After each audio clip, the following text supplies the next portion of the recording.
Olá, sejam todos muito bem-vindos a mais um episódio do Globotechcast, o podcast da Globo que te leva direto para o coração da inovação, tecnologia e todas as novidades que estão rolando no mundo digital. Fica aqui com a gente porque o tema de hoje é super necessário, inovador e transformador. A inteligência artificial já chegou na escola. O futuro da educação está sendo escrito agora. Entre o quadro e o algoritmo, o sistema educacional passa por uma das maiores transformações de toda a sua história. E para falar um pouquinho sobre isso, como está sendo esse dia a dia, esses desafios, tanto do lado do aluno, dos pais e principalmente da escola, convidamos pessoas mega especiais e duas instituições já consolidadas no mercado que já embarcaram nessa inovação e estão transformando o futuro e as vidas desses alunos. Antes de começar, eu sou Paula Azevedo, sou uma mulher branca, estou vestindo uma blusa preta do Globotechcast, estou com um casaco preto e o crachá da Globo pendurado. Voltando aqui mesmo aos nossos convidados mega especiais, nós estamos aqui com os representantes do grupo Sinergia. Uma das representantes é a Lucimar Mota. Lucimar, seja muito bem-vinda. Por favor, sua autodescrição. Muito obrigada, Paula. Então, eu sou Lucimar Mota, sou uma mulher branca, tenho os cabelos médios, um pouco abaixo do ombro, cabelos castanhos, mas com luzes douradas. Estou vestindo uma blusa preta de manga comprida, um relógio, e acho que é isso. Muito bem-vinda, Lucimar. Obrigada. Também está conosco representando o grupo Sinergia, Eduardo Levi. Seja muito bem-vindo, por favor, sua autodescrição. Obrigado, Paula. Então, me chamo Eduardo Levi, mas todos me chamam de Levi. Eu não sou muito alto, tenho 1,70 m, sou branco, cabelo curto, uso óculos e estou vestindo uma blusa polo preta. Seja muito bem-vindo, Eduardo. Também está conosco dois participantes mega especiais representando o Colégio Nós. Ricardo Teixeira, seja muito bem-vindo. Por favor, sua autodescrição. Obrigado, Paula. Bom dia a todos. Sou Ricardo Teixeira, moreno claro, olhos verdes, cabelo preto, curto. Estou vestindo uma blusa azul listrada com branco, comprido, relógio. É isso aí. Voz de locutor, bem-vindo, Ricardo. Está conosco também representando o Colégio Nós, Andressa Mota. Desculpa, gente. Andressa Souza. Eu misturei o Mota. Está conosco também a convidada mega especial representando o Colégio Nós, Andressa Souza. Oi, muito obrigado pelo convite. Sou Andressa Souza, sou morena, tenho cabelo cacheado na altura do ombro, estou vestindo laranja, a cor da minha escola, e é isso. Sejam todos muito bem-vindos, pessoal. Para dar início ao nosso podcast, vamos falar um pouquinho como que a inteligência artificial está sendo recebida na escola, como que vocês estão preparando os alunos para esse mundo novo. Afinal, ChatGPT já é uma realidade. Vou entregar a minha idade, mas eu ia para a biblioteca pública fazer pesquisa em livros e hoje os alunos jogam no ChatGPT. Então, acredito que a orientação seja não vá usar o ChatGPT, ou até mesmo na época da faculdade o professor dizia, eu tenho um programinha que vê se vocês pesquisaram no Google. Hoje isso acaba sendo, até na minha opinião, leviano, fazer com que o aluno não use uma ferramenta que está assim de fácil acesso a todo mundo e de fato faz a diferença. Conta um pouquinho pra gente como que o Colégio Nós está embarcando nessa nova frente de inteligência artificial e como que os alunos e os pais receberam tudo isso. Não dá para desconectar hoje educação e tecnologia. Isso é fundamental. O que nós fazemos no Colégio Nós é humanizar o processo. Não permitir que a tecnologia esteja à frente, por exemplo, do trabalho docente ou de todos os relacionamentos que se criam dentro de uma escola. Ela tem que ser uma aliada poderosa, sim, junto ao trabalho docente para melhorar as aulas, deixar mais criativas, mais empolgantes, criar cultura do aluno para que ele possa usar com responsabilidade, com ética, mas sempre humanizando os processos. É curioso porque a gente está no momento justamente da humanização da tecnologia, né? De tentar transformar a IA mais próximo do ser humano possível. E a escola é o lugar onde isso nasce, né? Onde a gente passa para os nossos alunos sobre humanização. Então, de fato, né, não tem como a gente negar que é uma realidade hoje, o nosso aluno vai usar, os professores usam, mas entender que é uma ferramenta, né? Não é o final, não é o produto. É uma ferramenta para nos auxiliar, para melhorar processos automatizados, né? processos burocráticos e conseguir, né, a gente ter mais tempo para valorizar justamente esse momento e essa forma que a escola vê de humanizar os processos, de ter mais tempo livre para entender o aluno e certificar de que o aprendizado está acontecendo de fato, né? Nossa, a fala de vocês está perfeita, porque vocês usam muito o termo humanizar. E é bem isso, né? Porque lá atrás, quando surgiu a inteligência artificial, vai começar a excluir profissões, vai substituir as pessoas. Não, não vai. Não é um ou outro, é um e outro. E nós precisamos aprender a conviver, Exato. né? E pegando esse gancho de aprender a conviver, conta um pouquinho pra gente como que o Grupo Sinergia está também se preparando para essa nova era digital. Muito bom, Paulo. Bom ouvir vocês também. Acho que nós, né, somos escolas diferentes, mas todas as escolas, acho que do mundo todo, estão vivendo os mesmos dilemas e aproveitando as oportunidades.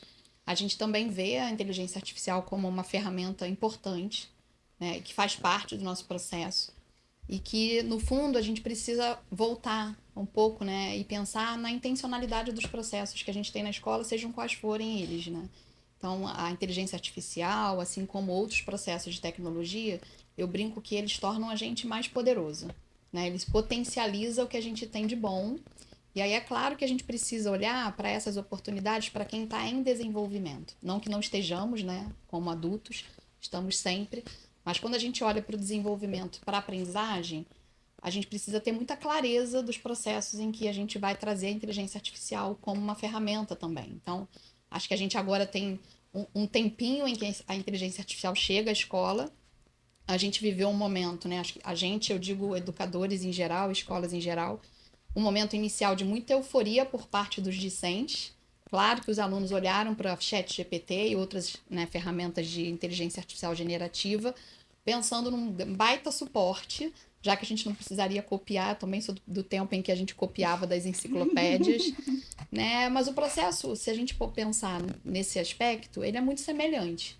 Se a gente também não tivesse o momento, né, de compartilhar as aprendizagens na sala de aula e só copiasse, obviamente estaríamos desenvolvendo algumas habilidades, né? A cópia também desenvolve algumas habilidades neuronais, mas a inteligência artificial generativa trouxe para o docente inicialmente uma grande apreensão. E isso fala do processo de aprendizagem, porque, de fato, se uma produção a partir de uma inteligência artificial substituísse a produção do estudante, a gente estaria num processo complexo em termos de desenvolvimento. Então, acho que hoje o foco é a gente olhar assim, em que momento a inteligência artificial deve fazer parte desse processo, trazer para o estudante uma possibilidade de olhar para essa ferramenta com um olhar muito crítico e a preocupação de que ele não substitua os processos de desenvolvimento. Acho que esse é o ponto que mais hoje é um ponto de complexidade e também um ponto de atenção para quem está na gestão da escola. É o mais relevante, né? Entender o lugar da inteligência artificial, né? Não é banir, não é também banalizar o uso dela, mas entender que o processo de humanização e o processo de troca, muitas coisas administrativas do meu dia a dia foram substituídos pelo meu braço e agora pela inteligência artificial, mas não o desenvolvimento intelectual. Acho que esse é um ponto fundamental para ser discutido. Os mais empolgados com a chegada da inteligência artificial, acho que foram os alunos mesmo, né? Os docentes ainda ficam apreensivos, né? A gente tem sempre essa preocupação de mostrar a eles que é uma ferramenta útil, e os alunos não. Eu acho que eles não têm esse medo, não têm essa preocupação, então eles usam da forma que eles querem, e aí cabe a nós, e cabe aos professores, mostrar o que pode e o que não pode, a melhor forma de usar essas ferramentas. Bacana. E as duas escolas são escolas que vêm daquela era analógica, né? São escolas já tradicionais no mercado, que precisaram estar acompanhando toda essa evolução tecnológica e agora a inteligência artificial trazendo toda essa disrupção. Conta um pouquinho pra gente como que o Colégio Nós... Primeiro conta sobre o Colégio Nós, vamos mostrar para o público quem é o Colégio Nós e qual foi o maior desafio que foi identificado, as maiores preocupações quando vocês viram que não era apenas uma revolução tecnológica que passou a se usar os computadores, mas sim tem uma inteligência artificial por trás e isso precisa ser utilizado como uma ferramenta, como vocês mesmos falaram anteriormente. Sim, o próprio nome sugere unidade, união, participação mútua. Um tripé que nós chamamos lá: escola, aluno, família. Isso é fundamental para criar o que nós entendemos como sendo uma escola que agrega valores, que trabalha o cognitivo com alta proficiência, mas sem desconectar de todas as relações que ele precisa levar para depois da escola. Habilidades socioemocionais, habilidades comportamentais, isso ele vai levar para o pós-escola. Enquanto estão ali, nós controlamos o processo, damos a mão quando precisa, chamamos a família, mas depois dali não temos mais gerência. O Colégio Nós vem daí, vem dessa união entre professores amigos, entre famílias próximas, alunos que cada vez mais se identificam com os nossos processos, e quando chega a pandemia, tivemos que tomar algumas atitudes complexas com relação à parte pedagógica, porque ninguém estava preparado naquele instante para administrar aula remota, eu acho. Então, a nossa talvez, comunhão com a inteligência artificial vem daí. Fizemos parceria com o Google, adotamos o Google for Education e daí as ferramentas com IA tradicional para começar esse processo mais tecnológico dentro da escola.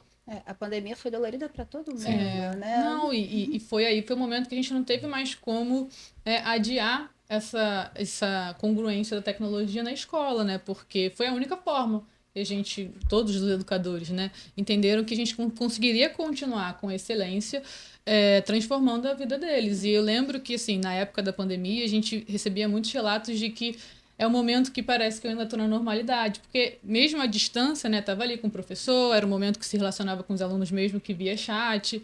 Então, a escola teve esse papel muito importante durante a pandemia, e foi um momento que a gente teve que, né, ali em tempo recorde, entender e se reinventar. Então, assim, a gente tem um corpo docente muito, né, de professores de 20 e poucos anos a professores de 60 anos, né? Então, a gente teve que administrar toda essa logística, né, de professores entendendo a tecnologia e sem tempo hábil para fazer de uma forma mais demorada e tudo mais. E também foi um ponto positivo porque já viveu a nossa realidade, já passou a ser nossa realidade. Então, a gente volta da pandemia já com ensinamentos que, de repente, se não fosse pela pandemia, demoraria muito mais para acontecer. Então, na pandemia foi um momento ali crucial que a tecnologia, né, ainda mais, né? Porque antes a gente usava, mas era uma ferramenta ou outra. Na pandemia mesmo, foi um momento que a gente teve, né, essa relação mais próxima, começou a usar muitas ferramentas no nosso dia a dia, mesmo quando tudo voltou à normalidade. E aí, desde o ano passado, né, que teve esse boom aí da IA generativa, que a gente começa a repensar agora esses processos que a gente já estava, né, se adaptando. Agora a gente tem que repensar formas de avaliação, né, trabalhos que hoje a gente não consegue mais fazer como a gente fazia no início do ano passado, por exemplo, né? A escola ela é sempre um lugar em que a evolução ela é muito gradativa, né? Porque a gente está falando de seres humanos, de crianças a adolescentes. Então, sempre é muito lento, né? Você falou que fazia pesquisa para o livro. Eu lembro quando eu comecei a estudar, começou a falar sobre o Google. E eu lembro da minha professora escrevendo Google no quadro e explicando pra gente aquela ferramenta. E até então eu não podia usar computador em casa. Isso tudo foi muito demorado. Hoje os meus alunos sabem o que é IA, mas às vezes os pais dele não sabem o que é. Né? Então a gente tem que lidar com todos esses processos. Até aqui, agora no meu lugar de fala como mãe, no momento da pandemia, foi um momento que eu vivi os extremos, porque eu tinha uma filha que estava sendo alfabetizada e tinha um filho que já estava no 2º grau ali, próximo de finalizar. E ele já habituado com a ferramenta, já conseguia utilizar, mas o desafio era ele prestar atenção. E eu lembro que os professores, eles pediam muito assim, câmera aberta, para forçar os alunos a levantarem antes, a ter aquela rotina e realmente estar preparado para absorver o conteúdo que estava sendo passado. E para minha filha o desafio foi outro, foi eu me adaptar à ferramenta para ensiná-la a usar e ainda assim ainda tinha que acompanhar, porque ela estava em fase de alfabetização. Então foi difícil para a escola, foi difícil para os alunos e foi difícil para os pais também, Sim. né? A tríade, como o Ricardo bem mencionou. Muito bacana, assim, realmente, né? Acelerou absurdamente. Foi um marco, realmente, assim, né? Muitas semelhanças nesse aspecto. A pandemia, de fato, ela faz uma cisão entre o processo que a gente conhecia antes na escola e sabemos que não voltaremos mais a esse processo, que bom, né? Porque a gente precisa avançar. Tem algumas semelhanças, a gente também precisou se adaptar a essa nova realidade nos diferentes componentes curriculares, porque um pouco diferente do que eles trazem de experiência, né? O CEL e Franco são escolas, Franco faz 110 anos agora em novembro e o CEL faz 55 anos, né? Então são escolas que já estão no mercado há muito tempo, então são escolas tradicionais, mas que já há muitos anos também têm na matriz curricular obrigatória o ensino de tecnologia educacional. Então, para os alunos que vivem essa experiência, né? Então, os alunos, por 2 vezes na semana, eles têm as aulas de tecnologia, na qual a tecnologia é ensinada como um componente. E é ensinada como uma ferramenta justamente para que sejam trabalhadas as questões nos diferentes componentes curriculares de forma interdisciplinar. E na pandemia, a gente precisou que as aulas estivessem no espaço digital, né? E aí, na língua portuguesa e em vários outros componentes também. Mas para os alunos, o ensino da tecnologia já era algo que era costumeiro. Então, para os alunos menores da educação infantil e do ensino fundamental, eles têm na matriz curricular o ensino de tecnologia, mas está dentro de uma vertente da cultura maker. Então, não é comum que eles estejam aprendendo sobre inteligência artificial, programação nessa faixa etária, mas eles entendem os processos de automatização, eles entendem que eles podem acender uma luz numa maquete, eles conseguem automatizar uma roldana para entender como funcionam máquinas simples. E os alunos maiores não, eles já fazem programação de robôs. Os alunos, tanto do Franco quanto do CEL, já receberam vários prêmios de tecnologia, inclusive internacionais, pensando em produção, né? Então, acho que essa é a diferença que eu queria ressaltar, que é o uso da tecnologia no processo de aprendizagem como um todo e o uso da tecnologia como um componente curricular. E aí, nesse aspecto, né, o que a gente vem percebendo é que muitas vezes os alunos trazem o seu próprio interesse e são capazes de trazer esse interesse para colocar nas suas produções, né, em produtos específicos da natureza do que eles desejam criar como um processo. E os professores têm a abertura desse campo para trabalhar nessa zona de interesse dos estudantes. Então, o que a gente vê acontecendo, e a inteligência artificial tem sido uma ferramenta importante, é que muitas vezes os produtos que os alunos querem desenvolver, eles já usam a inteligência artificial para ajudar num código de programação, quando eles ainda não aprenderam esse componente. Então, acho que a inteligência artificial nesse aspecto, ela ajuda a gente não ter aquela necessidade de curricularização para que todos aprendam tudo igual o tempo todo. Porque a vida não é assim, né? As áreas de interesse não são assim.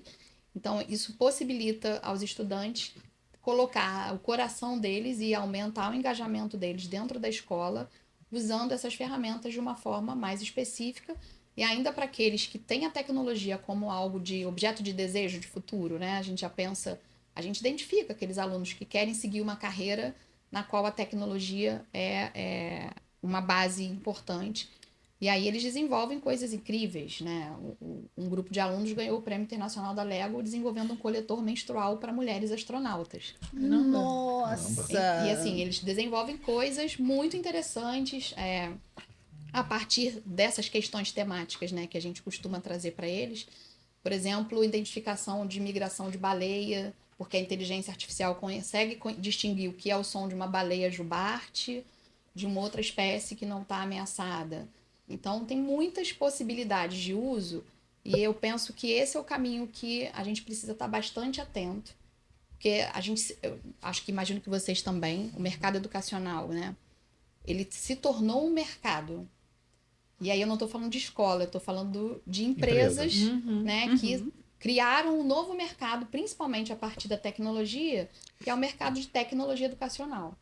Então, uma das coisas que eu entrei na empresa em 2020, 15 dias antes de começar a pandemia, para fazer uma assessoria na época, né? E um dos desafios foi entender como é que esse mercado que chegava não atendia as nossas especificidades.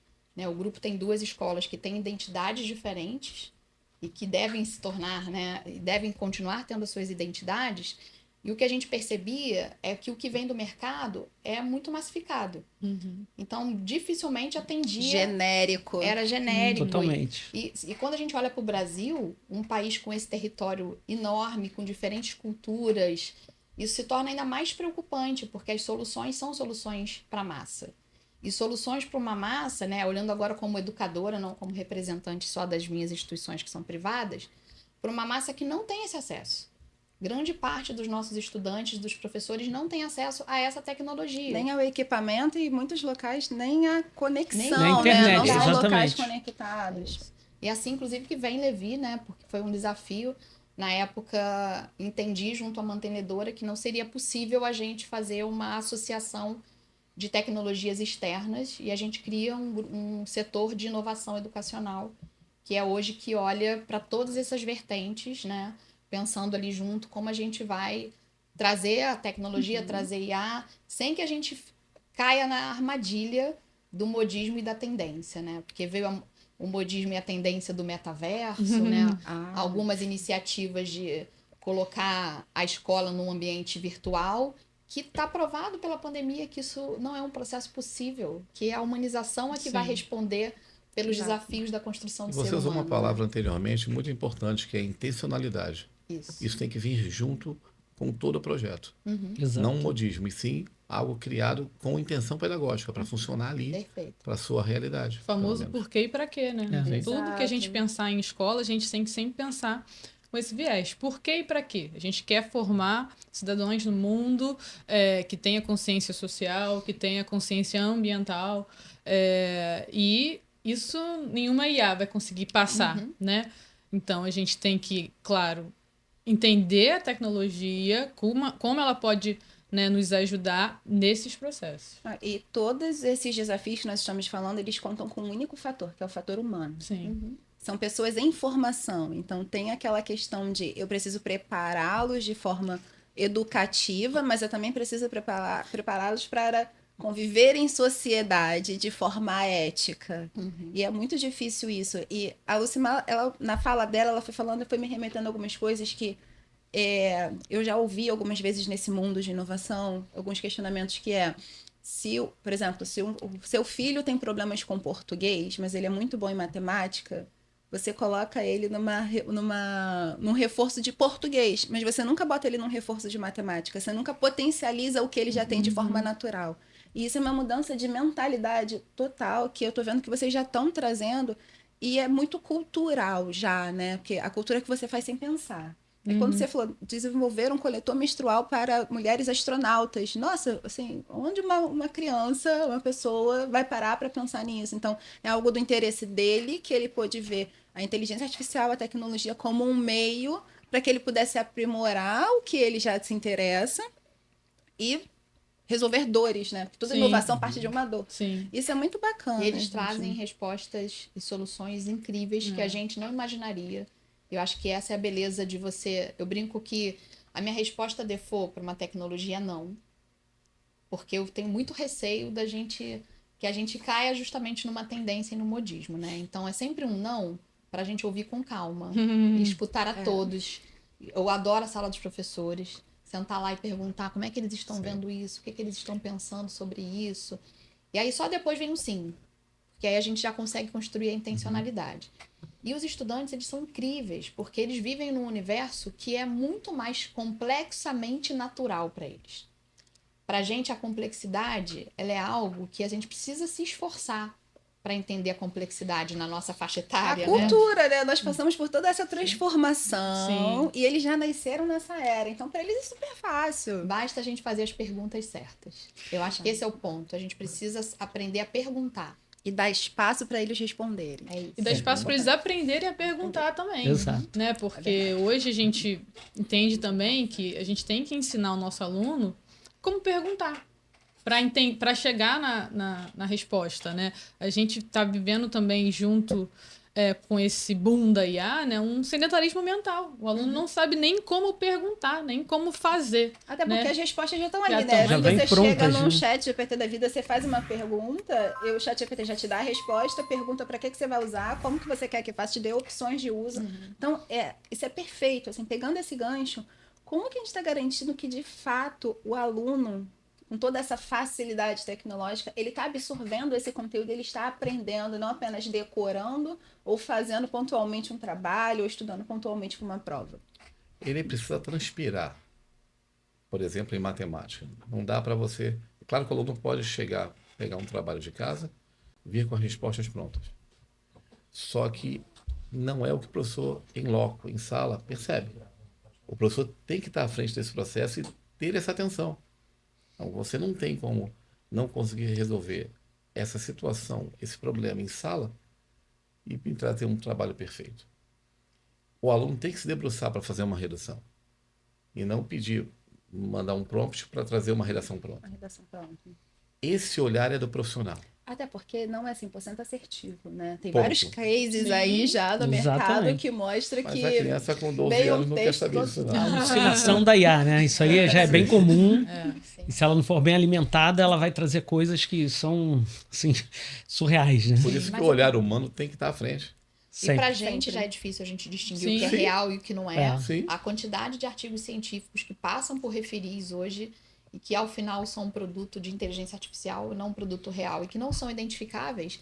Imagina para uma criança e para um adolescente olhar, receber, né, algo muitas vezes tendencioso, porque a IA se alimenta do que já está, Uhum. né? E infelizmente a gente do ainda vive uma histórico de sociedade pesquisa daquele Sim. computador. com certeza, de todos esses aspectos.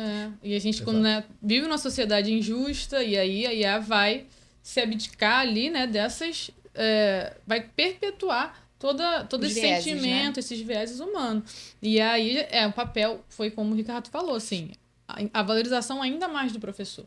Né? Porque hoje só o professor vai conseguir identificar ali, de fato, se aquele aluno está aprendendo ou não. Né? Porque, né, até um tempo atrás, se você colocasse um trabalho para ele fazer, ele iria trazer, mesmo que pesquisasse, antes você não tinha ali a resposta exata, né? Você tinha que pesquisar qual era a fórmula matemática, como aplicar, e aí, né, você ia montando ali. Agora não. Agora a IA te dá todas as possibilidades de respostas do início ao fim, sem você perder 5 minutos. Agora, o professor ele está acompanhando ali no dia a dia. Ele está vendo que aquele aluno está com dificuldade, não consegue fazer em sala, nas provas não consegue Trouxe fazer. um Então, como é trabalho que... nota 10. Chega na Exatamente. prova, que é ele ali sem auxílio da tecnologia. E a Exatamente. IA ajudou também muito na geração de dados, né? De coletar dados para auxiliar o professor. Então isso foi um ganho de tempo gigantesco, né? O que era feito antes na mão, hoje a gente faz em segundos. Então, ou no desenvolvimento de um game, ou numa aplicação de uma atividade em sala de aula, a gente já consegue ter esses dados em tempo real, né? Então, Sim. isso facilita bastante também ao E na professor. identificação, né, desse aluno, né? Por exemplo, que tem muita dificuldade em português, mas é muito bem em matemática, então eu posso fazer uma atividade ali mais personalizada para esse Exatamente. aluno. Como a Paula comentou, e o Simar também, você tem alunos com proficiência alta em algumas áreas e não em outras. Não em outras. E você não pode... Isso não é errado, não tem tentar que trabalhar- igualar, Exatamente. não tem que Você não tem que equiparar. puxar ele para trás. Não, né? pelo contrário, tem que É ajudar isso. ele a alavancar Uhum. o que já é natural dele, E né? nesse ponto a IA opera muito bem com um material adaptado para cada aluno, para cada realidade. Aí sim, a coordenação pedagógica por trás, fazendo essa mentoria específica, isso funciona muito bem. A personalização, ela não é uma inovação, ela é uma necessidade. Sim. Então, como que aquele aluno é estimulado? Eu vivo muito isso em casa, né? Tenho filhos com uma diferença grande de idade e o meu filho, ele é muito mais pro português. A minha filha já odeia português e ama matemática. Então, eu já tive que aprender como que é o modelo mental dela funciona e para ajudá-la a estudar, que é totalmente diferente da forma que eu fazia com ele lá atrás. E hoje, eu confesso, eu uso muito o ChatGPT, porque são assuntos que eu não... Assim, gente, se eu Não sabe aprendi mesmo? lá, eu não aprendi, eu decorei, passei na prova lá atrás. Ou realmente não existia, nunca parei para pesquisar. É possível. Mas o fato é que, assim, a vida é corrida, Sim. esse trabalho e a vida de mãe, aquela coisa toda, a gente não dá para parar para pegar um livro, pegar um artigo e fazer um resumo para você aprender. Não, eu tenho que aprender rápido para poder conseguir ensinar.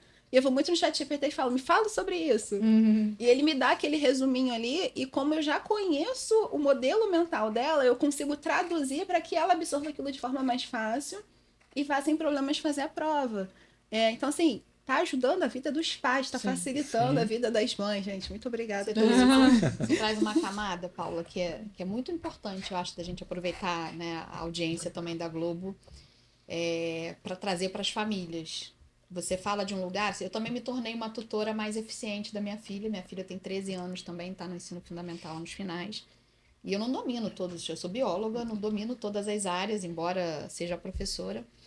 E eu comecei a fazer algumas perguntas, mas já baseada na produção dela. Então, assim, subi para o ChatGPT algumas avaliações e pedir para o ChatGPT me ajudar a identificar as lacunas de aprendizagem em algumas áreas. Ajudar a me identificar em produções textuais, por exemplo. Quais estão sendo os erros mais corriqueiros? O que eu posso perceber da produção textual dela? É uma questão de riqueza, de cultura? O que está faltando e o que é esperado para esse estudante nessa faixa etária que ela ainda não atingiu? Olha a dica! Muitas Olha a dicas dica! para as famílias, muitas Sim. dicas. Então, hoje, né, a gente ainda, e por isso acho que é uma fala importante para as famílias, a gente ainda tem perfis muito distintos de famílias. Aquelas que não fazem uma parentalidade responsável no uso da tecnologia, né? Isso acho que é um agravante, porque estar num ambiente de rede social é a mesma coisa que estar numa praça pública, e isso Tá precisa exposto a ser tudo. observado. Isso. Ao mesmo tempo, o olhar ético para a inteligência artificial e qualquer tecnologia, ele precisa pertencer à família. Porque a gente, às vezes, a gente observa que o próprio adulto está fazendo um uso antiético daquele processo, né? De criar atalhos para resolver problemas. E os atalhos, a escola não é o lugar de fazer produto. A escola é o lugar de construir caminhos. Então, essa responsabilidade, né? Claro que ela é da escola, porque o processo de aprendizagem é uma responsabilidade, sobretudo, da escola, mas também precisa ser uma responsabilidade compartilhada. Sim. Então, a parentalidade responsável no uso da tecnologia, no uso das redes sociais, no uso da inteligência Não é o artificial. ensinar, é o educar. É o educar. E aí eu educo como? Como é que a gente educa a criança? É com exemplo.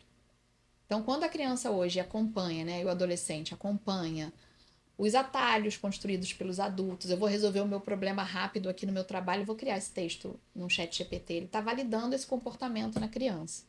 E aí é importante que a gente observe que a criança aprende olhando os seus adultos, seja na escola, seja em casa, e que a gente possa ser esse exemplo de uso responsável também da tecnologia fora da escola, mas também aprenda. Acho que as famílias também precisam aprender. Foi ótimo para mim aprender a ser uma tutora mais eficiente com menor tempo, porque a gente não tem tempo. Não tem tempo. E não devemos nos culpar, né? Porque a gente também está nesse processo. E você falou uma coisa que eu falei sobre o perfil da minha filha, que eu já identifiquei qual é o modelo mental dela de aprendizado.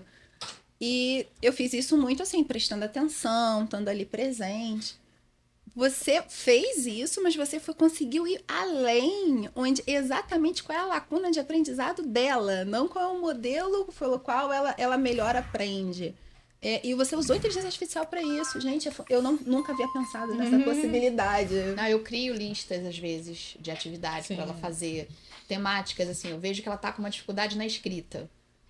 E eu não sou professora de língua portuguesa, né? E também não vou depositar na escola a necessidade de atender essa demanda que é dela individual. Então, muitas vezes o que eu faço eu subo todas as temáticas de redação que ela já teve na escola, peço para o ChatGPT construir mais, e a cada semana eu dou 2 construções de texto para ela com as mesmas premissas da escola, dou uma lida, dou uma corrigida, mas depois eu subo para o ChatGPT, peço para ele apontar. E aí tem que fazer um bom prompt, né? Atue como um professor de língua portuguesa da série tal e corrija com esta matriz, com esta grade. Trazer todo o contexto. Não é só colocar ali, não né? Porque às vezes me dá isso. Não, ela vai te dar genérico. E às Isso. vezes as pessoas reclamam muito porque não sabem fazer a pergunta correta, colocar o prompt correto. Porque você vai, só coloca ali a redação. Lembrando, nós estamos ensinando a IA. Sim. A IA não está E outra pronta, coisa importante 100% na sua pronta. fala, Lucimar, muito importante, é que você, às vezes, conversando com um aluno, você percebe que ele até entende comandos, conceitos, entende os conteúdos, mas não sabe representar isso de forma discursiva, por exemplo. Uma avaliação, né? E aí, percebendo esse time, você pode realmente treinar a IA para fazer o aluno exercitar mais essa lacuna. E aí, Paula, você falou da personalização do ensino. Eu sou muito favorável à personalização do ensino, mas isso está virando uma máxima tão grande que ela começou a me preocupar. Porque a tendência de que a gente é diverso e tem múltiplas, né, formas de aprendizagem, múltiplos interesses, é uma realidade, precisa ser olhar lá aquele potencial, aquilo que te dá o prazer mesmo de aprender, que é fundamental, mas olhar para o suar a camisa que o Ricardo trouxe. Nem tudo vai estar adaptado e você vai lidar com essas, E é isso. com essas diferenças, porque isso faz você também abrir um seu leque de Mas compreensão você se e de preparar, você aprendizagem. entender, você pesquisar, que é super importante. Porque hoje a escola recebe essa demanda, tipo, pro meu filho deveria ser. É quase um menu de aprendizagem, né? E não tem que ter um menu Meu de filho aprende aprendizagem. assim, todo mundo tem que fazer É. assim. Aí vira o sommelier de professor, né? Porque esse professor não ensina assim. Eu sempre falo para as famílias, que bom que os professores são diferentes, porque na nossa vida a gente vai ter que Lidar com com pessoas diferentes diferentes. formas de aprendizagem. E os alunos questionam muito, né? Mas por que eu tô aprendendo? A matemática é vítima disso sempre, né? Por que eu tô aprendendo esse conceito da matemática? Meu querido, não é para você fazer uma derivada na sua vida profissional, porque talvez você não precise disso, mas o quanto de desenvolvimento cognitivo, o Exato. quanto de sinapses você vai ter em função de estar desenvolvendo essa área do cérebro. Exato. E aí a gente olha a última pesquisa da OCDE, né? Eu fiquei bastante angustiada com essa agora de outubro, porque ela traz exatamente isso. Os professores passam a usar, né, mais de 60%, 20%, o Brasil, né, retomando. O Brasil, os professores usam 20% mais da inteligência artificial do que dos países desenvolvidos, né? Essa foi uma pesquisa da OCDE. E quando é perguntado qual é o uso que é feito, o uso é para corrigir a atividade de estudante, o uso é para planejar a aula, o que me preocupa demasiadamente, porque é nisso que o professor devia estar concentrado. É nisso que o professor devia não estar fazendo uso da inteligência artificial, porque ele é o maestro que vai entender qual é o processo e não é a IA. Ele é o humano que está lidando com o fator humano e não deveria estar colocando inteligência artificial para fazer o serviço de humano. Nessa etapa não, né? Tem É. muitas coisas que ele vai fazer uso, que vai potencializar o trabalho dele na sala de aula, até para identificar, né? O Levi falou da coleta de dados. A gente tem uma série de desenvolvimentos de jogos educacionais que são produzidos com os professores, que por trás daquilo tudo tem uma intencionalidade, vou fazer essa pergunta porque eu quero identificar esta questão. Aí eu coleto dado e vou ver que assim, eu tenho uma lacuna. Na língua inglesa, por exemplo, na parte oral, eu estou vendo que os meus alunos ainda não estão com uma fluência, porque a IA não está reconhecendo essa palavra que ele está falando no jogo. Então, se você constrói com intencionalidade, você tem dados. E é nisso que os professores precisam se debruçar. Olhar para esses dados e pensar assim, o que eu tenho que fazer diferente na sala de aula para garantir que esse meu conjunto Analisar e avance. montar planos de ação para poder Isso. dar sequência e entregar o melhor para o aluno. Lembrando, toda essa frente que nós estamos falando é voltada para a formação de pessoas. É isso. E aí eu me coloco no lugar de docente, né? No lugar de professora. E vejo assim, o quão angustiante é ser professor hoje.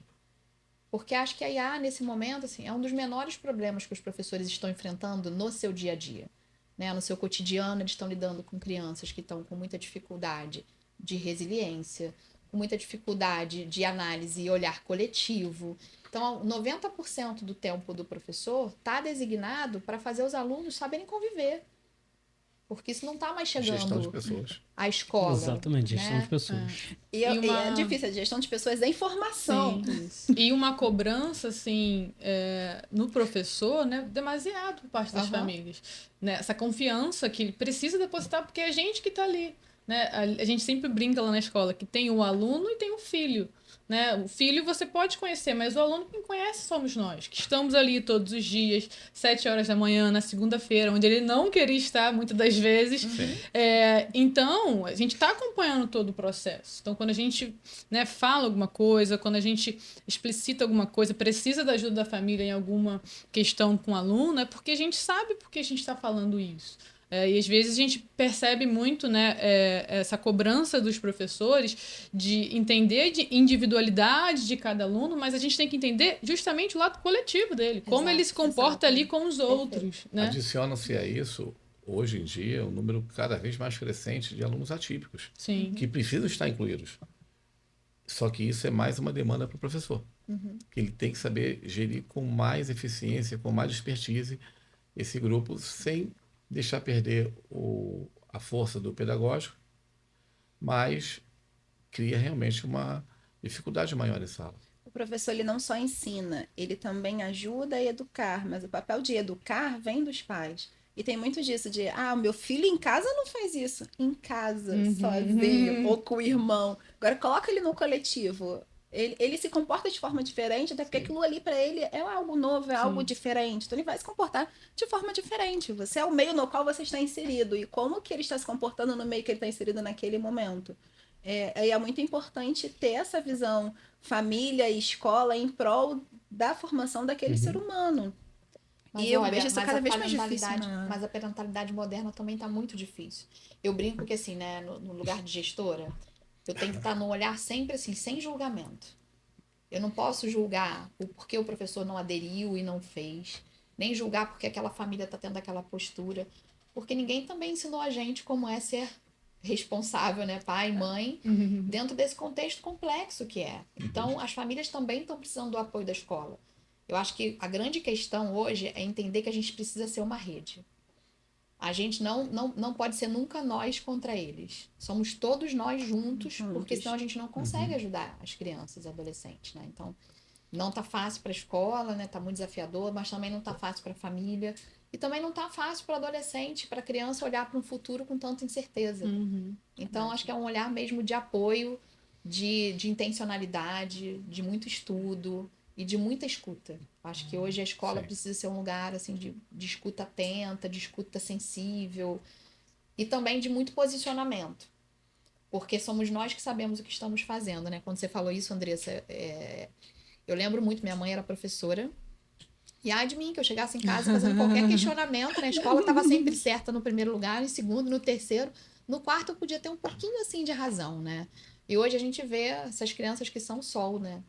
Parece que o mundo todo gira em torno delas e nós somos o lugar de aprender a conviver na coletividade. Cada sujeito é importante, mas é o coletivo que é o nosso lugar de trabalho, assim, né? O nosso barro. O nosso barro E é o algumas regras coletivo. precisam ser cumpridas, Sim. né? Não, Sim. esse ano a gente, né, veio a lei proibir o uso, né, do celular na escola. 15.100. Foi assim um avanço magnífico, né? Porque assim a gente via que estava acontecendo. Porque hoje a gente senta num lugar que a gente tem que esperar, ou que a gente não consegue ficar no tédio. A gente abre o celular. E aí, como é que a Vira um aula. vício, vira um Exato. Vira vício. Pra Como é que todas as a aula idades. de matemática vai ser legal se minha rede social tá aqui explodindo de notificação? Óbvio que não, né? Pô, o Instagram tá ali bombando. Bombando, eu vou aprender. Eu vou matemática, porque álgebra. eu vou usar isso, né? Ainda Exato, tem minha é. filha fala, mamãe, eu nunca vou usar isso, como é que você sabe? Exatamente. E é isso, e tá certo, gente, porque o olhar deles é imediato, é o nosso do adulto que tem que dizer, nesse momento você não entende, mas é isso que você vai fazer. Exatamente. Não, e a gente conseguiu, né, até com essa situação que você colocou, de reverter um pouco, né, aquela preocupação do aluno. Agora não tem o celular. A gente conseguiu colocar uma ludoteca dentro das escolas, então eles conseguem Sim. jogar jogos de Sim, tabuleiro. sim, sim. A gente, no setor de inovação, conseguiu desenvolver vários projetos, né, que são a linguagem deles. Então, por exemplo, aprender geografia voando num simulador de asa delta. A gente mandou construir uma asa delta, programou para um óculos VR e os alunos podem deitar ali na asa delta e poder utilizar. Então, eles aprendem de forma diferente. Ambiente imersivo, né? Não Sim. deixam de utilizar a tecnologia, porque a gente acaba dando essa oportunidade a eles. Mas de né, uma forma para um fim pedagógico. Mas de uma forma né? pedagógica, exatamente. Então, Agora a gente, Levi, né, Levi Macá, fala que ele é o professor Pardal, né? Cabeça brilhante. Eu falei, sentar na sala dos professores. O lugar mais incrível da sala é recreio e sala dos professores, né? E olhar o que tá vindo deles. E aí agora a Levi tava construindo com eles o Minecraft, né, Levi? não, então, na verdade, a professora sugeriu da gente utilizar o Minecraft em história. Eu falei, por que usar o Minecraft se a gente pode construir o nosso? Porque todo mundo usa Porque o aí- Minecraft. Então vamos pegar Não. esse conceito, vamos trazer pra cá pra uma coisa que Na eles já verdade, estão ela queria habituados, terceirizar- Queria comprar uma Comprar o Minecraft de um educacional. professor que desenvolveu. Falei, a gente pode fazer isso internamente, mas a gente foi além. Em vez de usar o Minecraft, a gente está desenvolvendo um burgo medieval todo em 3D. Sim. Aí a gente tem, por isso a gente tem um setor de inovação para poder auxiliar o professor. E onde os alunos vão poder andar dentro do burgo, aprender sobre toda a dinâmica, né, de negociação da universidade. Inclusive a IA, né, o mestre da universidade, vai poder tirar dúvidas sobre o burgo medieval. Então, assim, essas conversas com os professores na sala, né, dos professores, né, nas escolas, são ganhos gigantes. Enriquece Né? muito. Sempre surge coisa que a gente não Enriquece muito. não pensou. E o professor quer alguma coisa, pode deixar, vamos pensar algo bem diferente para vocês. E você mantém a equipe docente feliz com o trabalho Sim. no local. Engajada. Ou seja, exatamente, eu tenho voz aqui. A ideia foi minha. E é isso. Né? Até o professor disse, olha, não esquece de dizer que fui eu que dei a ideia. Eu falei, não, fica Dá os tranquilo. créditos, tem que dar créditos. E a gente, assim, né, é um desafio. Eu não sou da área de tecnologia. Mas eu sou curiosa, muito curiosa. Então, na época que decidi que montaria a sala de inovação, né, eu saí da sala da diretoria, botei uma placa inovação, migrei para lá. E eu falei, o que que a gente precisa ter? Ah, tem que ter um programador. Eu comecei a aprender a jogar os jogos de videogame, entender a linguagem que está por trás da programação para eu saber o que eu posso obter. Então, hoje, uma questão que eu queria muito que os professores avançassem era fazer uma análise criteriosa da avaliação para olhar para os aspectos da taxonomia de Bloom, o que está sendo cobrado, se tem um nível crescente de aprendizagem. Só que é mais uma demanda para os professores, né? Tem que fazer a avaliação e ainda fazer essa dosagem, né? Essa dosimetria da avaliação. Aí eu falei, não, beleza, mas hoje eu sei que eu consigo construir e ter uma IA que sobe com esse PDF de prova e já vai me dizer, Lucimar, essa avaliação não está adequada. Tem muitas questões que são de uma elaboração mais no nível superior da taxonomia de Bloom, que é explique, né? Não é um identifique. Então, disserte sobre isso. Disserte Eu sobre, odiava, busca. gente, quando eu recebia um disserte sobre isso. Eu sabia que eu tenho que ficar escrevendo. Exato, e tem que estar lá na avaliação, mas eu tenho que ter uma construção crescente desse ritmo de aprendizagem, né?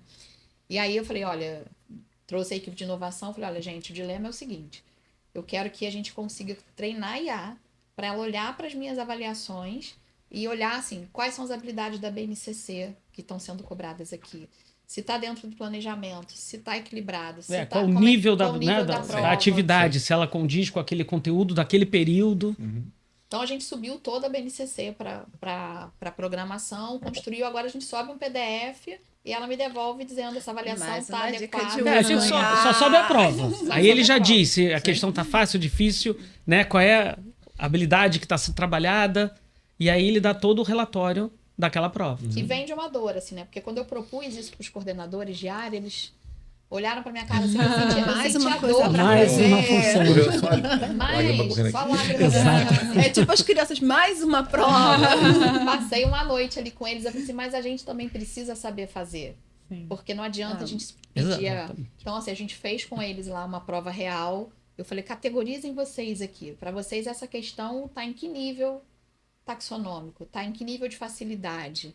Como é que você caracterizaria ela? É uma objetiva? De que tipo? Então, depois que a gente aprende a fazer, a gente pode terceirizar para facilitar o nosso trabalho. Mas se a gente não passar por Até processo... porque ele precisa saber criticar se está adequado ou não o que a IA está fazendo. É. É muito disso que a gente está falando. Ele até né? compara A IA com o não que é ele fez soberana. com o que saiu da IA. Então é importante Exato. eles saberem fazer. Né?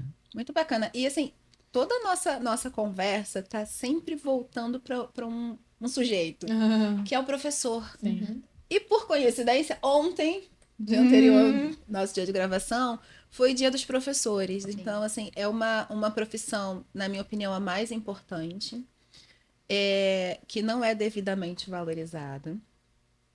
E eles lidam ali no dia a dia com crianças que têm a necessidade de uma atenção mais particular, crianças que não recebem devidamente a educação em casa para saber lidar com o professor. E vocês são de instituições onde tem todo um suporte tecnológico, financeiro, adequado para munir os professores, esses profissionais, para desempenharem bem o papel deles.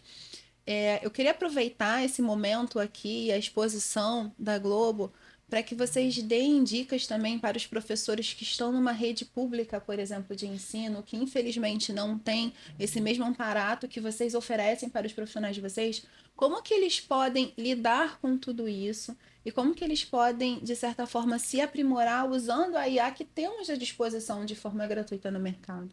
Desculpa, gente, acho que foi pergunta de prova, né? Mas eu acho necessário. Eu fui aluna de escola pública e tem sim uma diferença ali na qualidade, até mesmo no engajamento de quem está ensinando. Mas olhando do outro lado, cara, o quão difícil é lidar com determinados contextos. A gente tá conversando aqui sobre essa tecnologia que é bem recente, enquanto no colégio público eles não têm o básico, né? Não tem, às vezes, o livro, né? Então, a gente percebe que pode, não tendo um uso consciente, pode ser uma ferramenta que deixa ainda mais clara essa diferença. E o professor é o caminho de, na verdade, diminuir essa diferença. Através do uso do professor, a gente percebe, né, lá na nossa escola, principalmente, assim, há 3, 4 anos atrás, a gente tinha provas adaptadas para alunos atípicos, a gente tinha 1, 2 versões, né, dependendo da tipicidade. Hoje, com a IA, a gente consegue fazer 4, 5. E foi o que você falou, não só a gente consegue, né? Na verdade, qualquer professor, né, que tenha acesso à internet é uma ferramenta que é de fácil acesso, e facilita muito esses processos mais burocráticos. Então, o professor às vezes perdia 1, 2, 3 horas fazendo 2 atividades. Você, né, óbvio, colocando ali tudo o que você precisa, fazendo, né, uma boa... Colocar bastantes dados ali do seu público, da sua série, e balizando isso Um bom com... prompt, né? Você precisa isso. saber perguntar. E balizando também, né, todas as informações, você consegue dispor ali de materiais, de exercícios para diferentes alunos que estão ali, né, principalmente no colégio público, em diferentes níveis, né? É por isso que eu acho que é essencial a formação docente. Sim. Né? Em todas as esferas, não só no particular, né, mas principalmente no público. Eu acho que nós, de grupos particulares, de escolas particulares, podemos também contribuir com isso. Né? Então, essa formação Sim. é fundamental. Eu levantei essa bola na época da pandemia, porque as escolas particulares elas conseguiram se movimentar bem, transmitir aulas com uma qualidade até bem razoável, enquanto a escola pública estava realmente, o termo largado é porque não funcionou, apesar de ter a tecnologia, Uhum. o governo do estado ter disponibilizado tecnologia para transmissão, o aluno não entrava. Eu sou professor de escola pública, por isso que eu sinto os dois mundos bem distantes e, infelizmente, se afastando mais um pouquinho.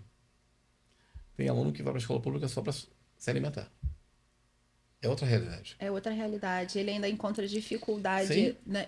Ele não tem materiais que permitem o tem acesso acesso. dele à informação. Ele né? tem e-mail institucional, ele tem o acesso garantido, ele tem hoje plataforma Enem, mas o engajamento é muito baixo. Mas, em contrapartida, esse aluno está conectado nas redes sociais, onde é uma praça pública e tudo ali está à disposição, de fácil acesso e até mais interessante do que ele está dentro da escola aprendendo Por isso, aquilo. como a Andressa e o Levi Complexo. levantaram, o papel do professor Sim. é fundamental para trazer essa questão de futuro para ele. Hoje, se você não passar por aqui com um mínimo de eficiência, de presença, de conhecimento, você depois não tem como tentar aumentar o teu patamar de vida. E assim, olhando pro cenário, né? O cenário é muito complexo, o cenário brasileiro, né? Sim. Não é comparável com quase nenhum outro por conta dessas dimensões todas. Mas a gente tem escolas públicas de muita qualidade, assim como a gente tem escolas privadas que, nesse aspecto da questão da tecnologia, também estão num nível muito próximo de escolas de baixa qualidade na esfera pública. Né? E eu olho para o cenário, né?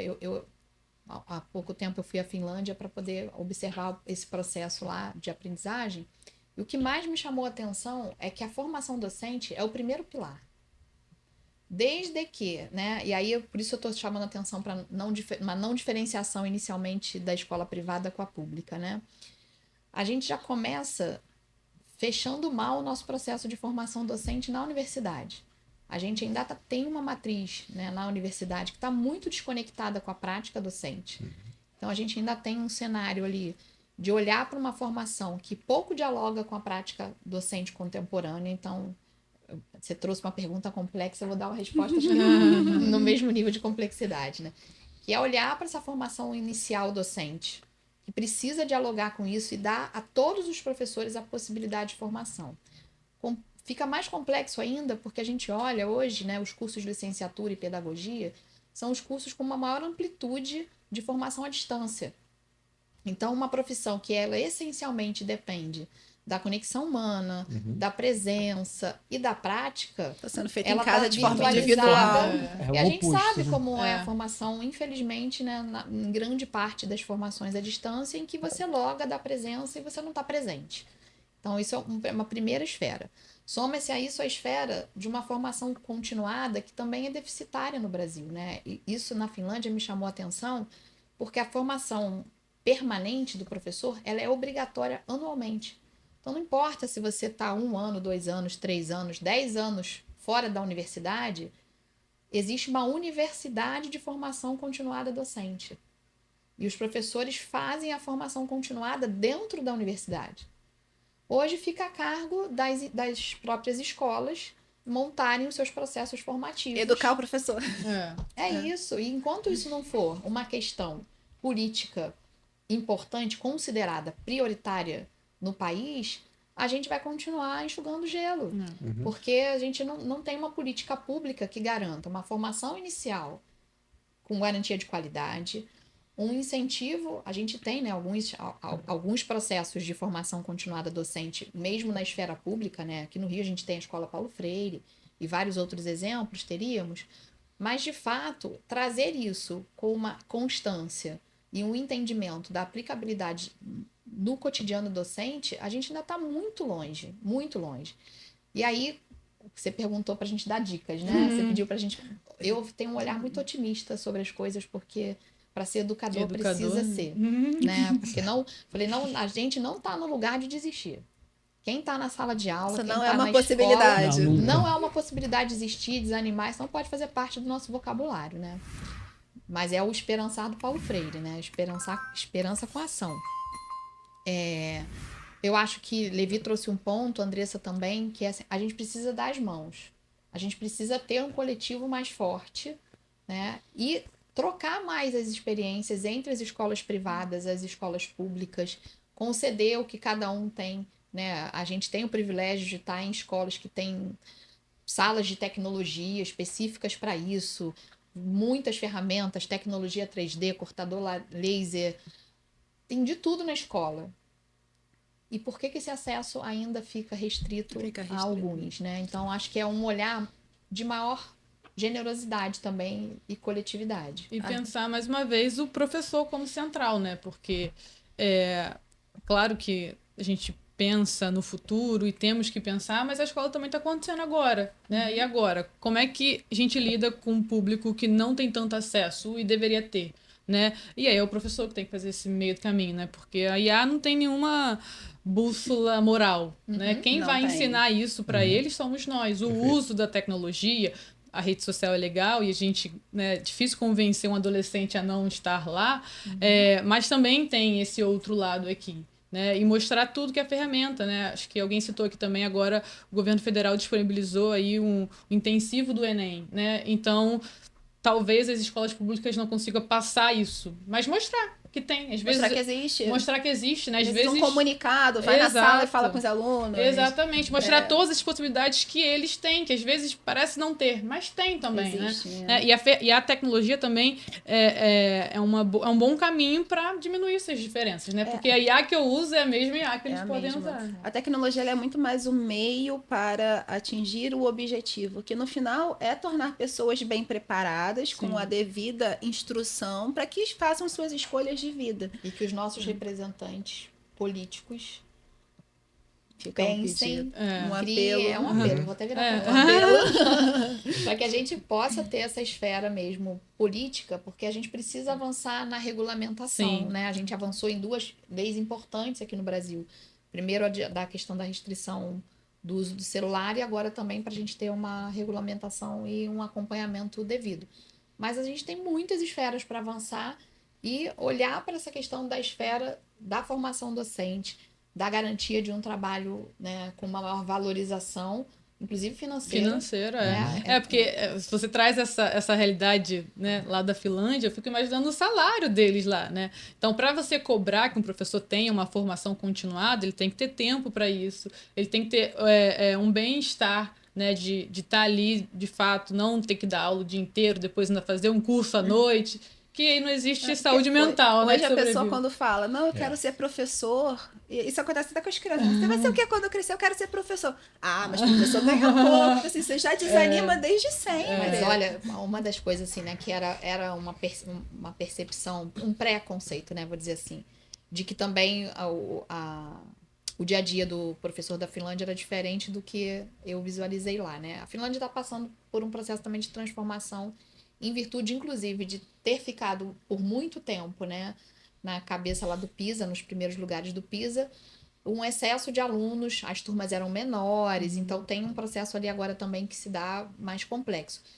O salário, óbvio, né? É um salário comparado ao nosso, é um salário alto, mas não é um salário altíssimo, mas o status de ser professor é altíssimo. Então, Caramba. É tipo médico no Brasil. é o segundo profissão mais respeitada, só perde para médico. Caramba. Então, ser professor te abre portas que são imensuráveis.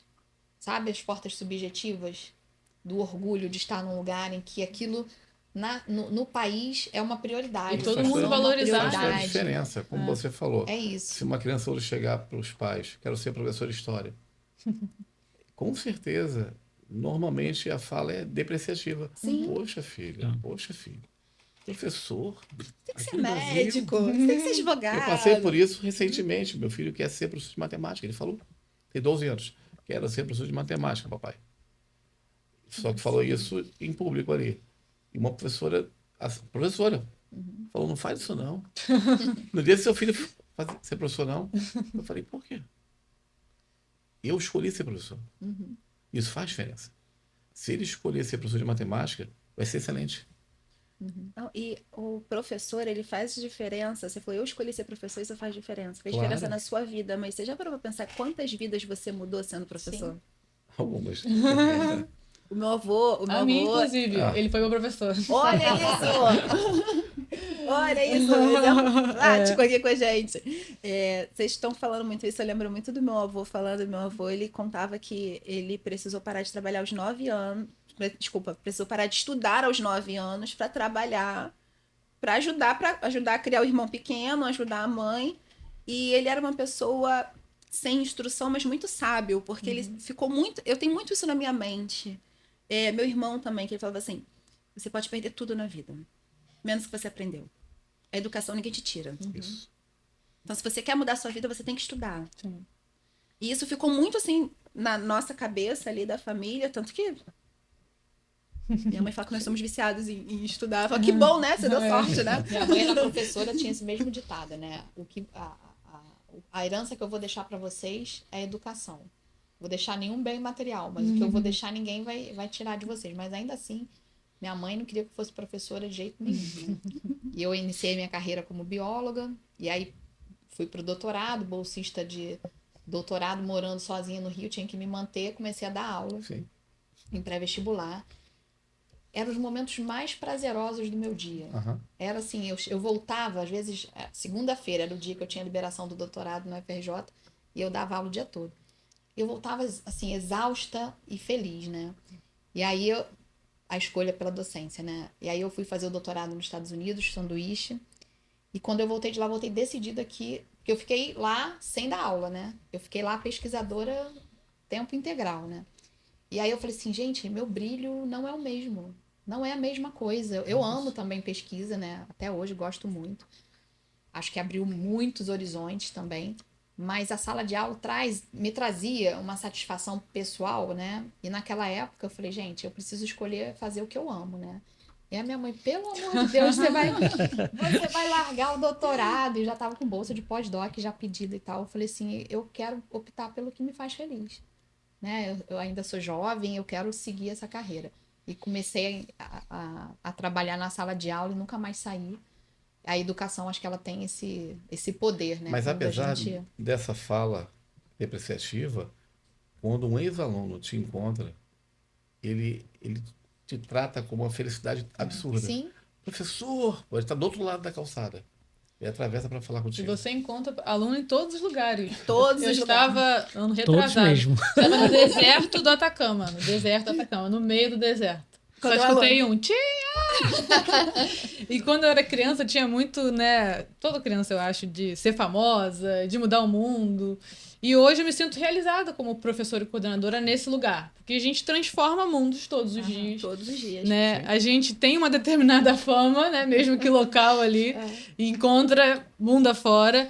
E esse poder de transformar vidas é algo, assim, que você consegue ali entender o melhor futuro para cada um daquele ali e qual o caminho.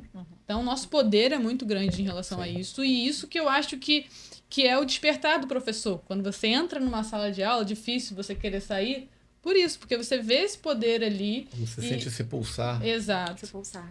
Aí vem aquela pergunta, né? A IA vai substituir o professor? Nunca.